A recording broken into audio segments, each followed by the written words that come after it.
Yes, thank you, Mr. Chair, and very good afternoon, or good evening, or good morning to all of you. I hope you can hear me well. Sorry, before I go into like sharing some of my thoughts, can I just check how long do I have? You have 10 minutes. 10 minutes, and we can talk about any topics that we want, right? Absolutely. Which Okay. Southeast Asian and the Indo-Pacific is the theme. So, Yeah, thank you. So, since I'm actually from the ASEAN StudiesCentre, and I actually heard a lot of speakers also mentioning about the ASEAN outlook on the Indo-Pacific, I think I'll just make a few points on really what is ASEAN's role in the Indo-Pacific, and really how important it is, and really how can we use the AOIP to really advance ASEAN's interests. So I would say that ASEAN is an important player because geographically the region is at the heart of the Indian and the Pacific Ocean. And Dr. Rahu has mentioned earlier that really ASEAN is where the confluence, of the two oceans is. And of course, the Indo-Pacific is important to ASEAN for many reasons, and we have heard that one is really the economic lifeline.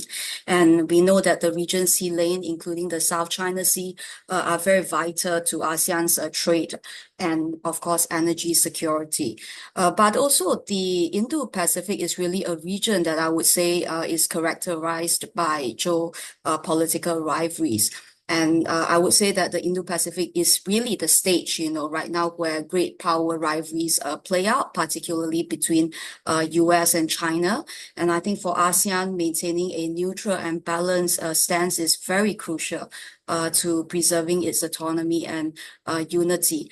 And this is something that the region is trying to adjust to, because I think as all of us know that before we even heard about the Indo-Pacific, we call ourselves the Asia-Pacific. And the Asia-Pacific is really known for its economic cooperation and joint prosperity. I mean, we are a very pragmatic region, as previous speakers have mentioned. We really much prefer economic cooperation rather than, to be engaging with this sort of increased rivalry.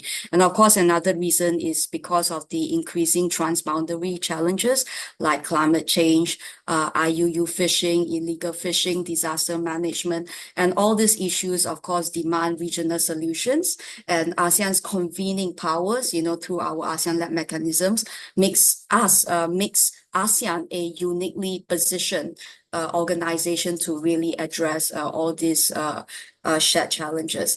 And of course, ASEAN wants to be a driving force. So that's why you always hear about the term ASEAN centrality.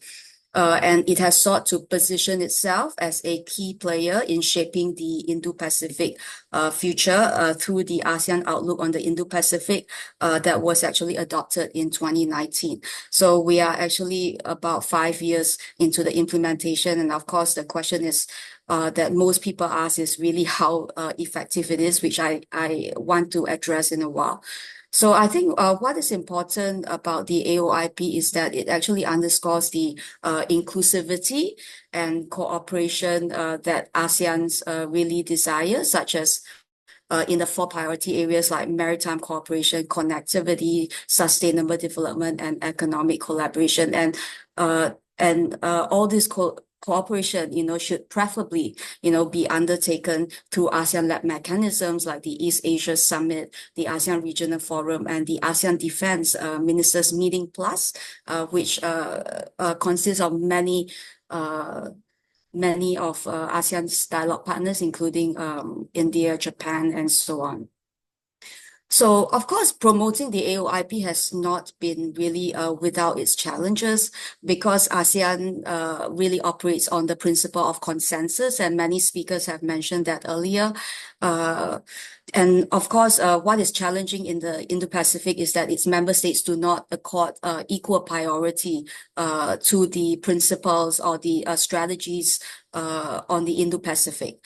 So while countries like, of course, Indonesia, Vietnam, and Philippines actively supports the AOIP to really assert their strategic importance and secure their maritime interests, as like Bill has also mentioned earlier about the South China Sea, I think there are also countries like Laos, for for example, that takes really a less proactive stance, because we know that Laos is really a landlocked nation and Indo-Pacific is really important where the maritime domain is concerned. So Laos has actually fewer direct states in maritime cooperation, which is a major pillar of the AOIP, I would say. But instead, the priorities lies in its connectivity and sustainable development, reflecting really the geographical realities and the development needs of this country and maybe also other countries in Southeast Asia.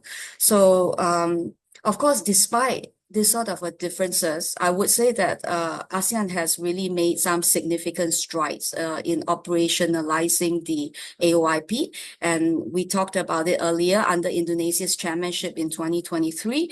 There was the ASEAN Indo-Pacific Forum that was launched to really foster collaboration in areas like the green infrastructure, like digital transformation and sustainable development. And quite amazingly, we didn't think that Laos would be doing anything this year because, it doesn't have a great stake in the Indo-Pacific concept, but it actually continued the effort by hosting another Indo-Pacific forum, of course, with a stronger focus on like connectivity and economic resilience. And that's given, of course, Laos a unique position as a landlocked nation. So it actually emphasizes the infrastructure projects that actually links the ASEAN economies, particularly through initiatives like the Laos-China Railway and other transportation network. So I would also like to talk a little bit on how ASEAN can increase its cooperation with the dialogue partners through the AOIP, because as the previous speaker, Dr. Rahul, has mentioned, like she said that we haven't really seen anything, that's really coming out of it. So maybe I can suggest some ways like, perhaps how, the AOIP can actually become useful for ASEAN.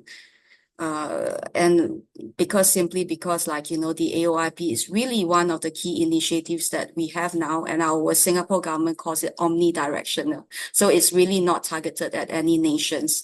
And it actually can help to foster collaboration with all dialogue partners. In fact, China actually has a statement with ASEAN on the AOIP, and China is, of course, at least like the last candidate that you think that would be interested in this.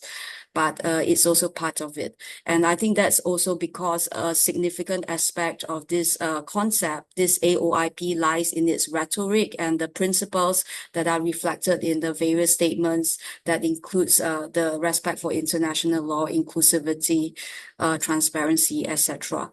So, but of course, there's a lot being said, and there's a lot of statements that have been made by various dialogue partners. In fact, I would say that these are standalone statements. I think the substantive outcomes are really underwhelming, and I think this reflects on the nature of the AOIP as a symbol of ASEAN's aspiration, rather than really offering a concrete pathway to achieve some specific outcomes. So, of course, the question that everybody has here is really about the AOIP's effectiveness in shaping the regional architecture, whether it's able to really mitigate major power rivalries or to sort of deter security threats, like simply because it actually lacks a strategic trust within it, and definitely is not an instrument to counter China as well. So we see that in many of the Indo-Pacific strategies of major powers, but definitely not in the AOIP. So in short, I think despite the many processes surrounding the initiative, it is really insufficient to tackle security issues, and ASEAN would need to think about ways to bring strategic value to the AOIP beyond functional cooperation. This is something that ASEAN will need to think about. But of course, what ASEAN has done well is, of course, in the areas of coming up with certain, like, for example, I'll just give an example of But I what request you Indonesia did. to wrap up, please, Ms. Weiling. Okay, I will. So I think what I want to say is that the AOIP value can increase if there was really a more systematic and synergized approach to cooperation. And dialogue partners shouldn't be sort of competing with each other to see who has more activities, who can do more with ASEAN, but really they should identify really something that is more strategic, identify the appropriate partners. I mean, ASEAN should identify the appropriate partners to implement specific projects based on the strength and suitability of each country. And I think there should be more customized approach to the AOIP in moving forward. Yeah, thank you.